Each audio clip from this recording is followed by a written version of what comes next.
G'day guys, Greg here. Well, here I am at Nerang and I found this place called Broughy's Fish and Chips. Now, it's got a 4.1 star rating and I've just seen out the front there's a sign that says an $8.90 fish and chips with a drink. I think that's got my name written all over it, so let's go try Broughy's Fish and Chips.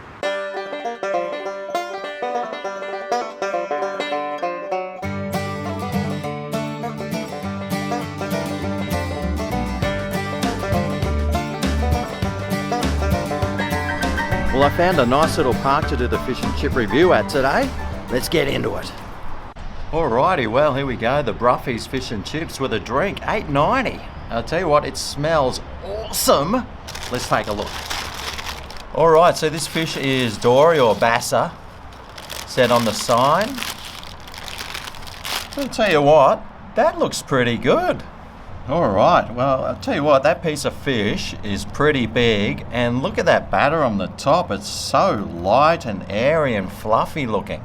It looks really good. Oh yeah. Got to try some of this. Smells like KFC.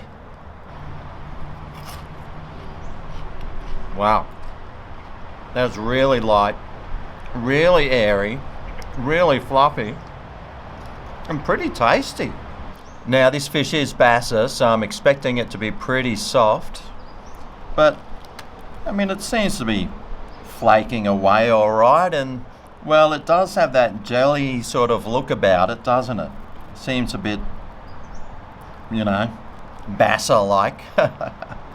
Anyway, it could be a good one. I have had some great bassa before.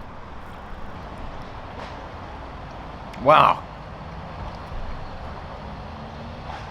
That is quite soft, a little bit mushy, but it does still seem to have a little bit of texture in there as well. Oh, what about all together though?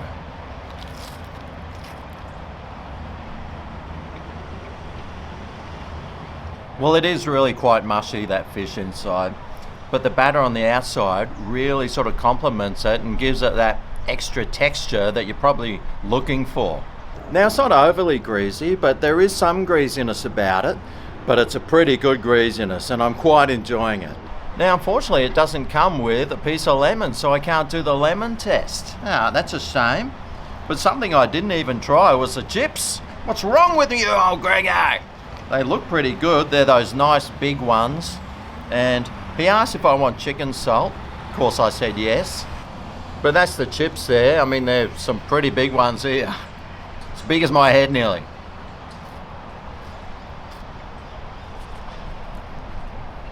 You know how some chips have got that real frozen sort of taste about them? Well, this is them.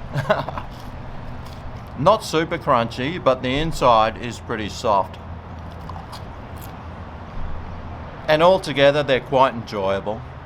But I wish there was some lemon for this fish, because I reckon it would have been awesome if there was. But still, $8.90 plus a can of drink, which I'm going to save for later, maybe add some bourbon or rum too. He's really cutting the margins pretty fine, and well, I'm wondering how much money he's actually making.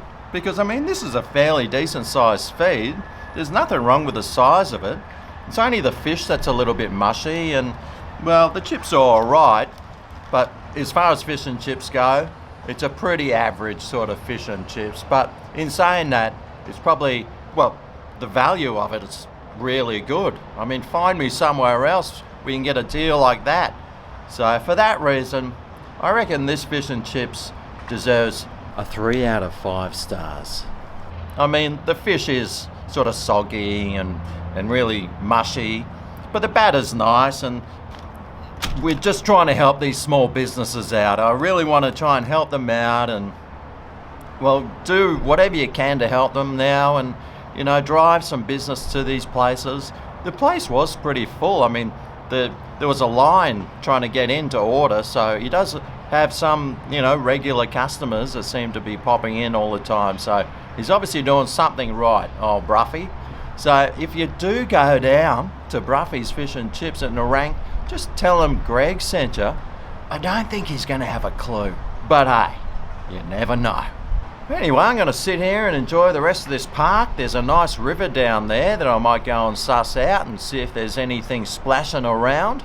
Thanks for watching, and I'll see you next time for my next fish and chip review. See you then. Oh yeah, this is Greg's Kitchen, where the reviews are finished.